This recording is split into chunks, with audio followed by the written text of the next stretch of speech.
আমাদের Agartala rail station থেকে 7 জন BD ন্যাশনালকে গ্রেফতার করা হয়েছে। অ্যাকচুয়ালি তারা অবৈধভাবে আমাদের ভারতে প্রবেশ করে, বর্ডার ক্রস করে। তো আমরা গতকালকেই তাদের এগেনস্টে একটা আমাদের আগরতলা জিআরপি থানাতে মামলা নেই এবং আজকে মহামান্য আদালতে তাদের প্রেরণ করা হচ্ছে। তো এর মধ্যে 7 জন বিডি ন্যাশনালের মধ্যে 4 জন মহিলা ছিল আর 3 জন পুরুষ লোক আর কি। গত 2 মাসে কতজন বাংলাদেশি আটক হয়েছে?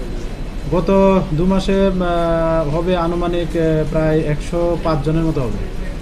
আজকে তারা কোথায় যাওয়ার জন্য?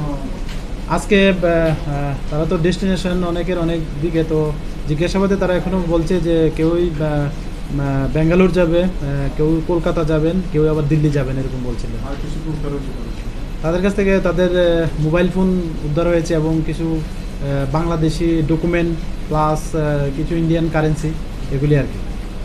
আজকে কি ধারায় মামলা নেওয়া হয়েছে এবং কোথায় পাঠানো হয়েছে? আজকে তো আমাদের আগরতলা মহামান্য আদালতে প্রেরণ করা হয়েছে। আর আমাদের যে নতুন বিএনএস অ্যাক্ট আছে 2023, তো ওই ধারা এবং ফরেনার অ্যাক্ট আছে এবং আইপিপি অ্যাক্টও আছে।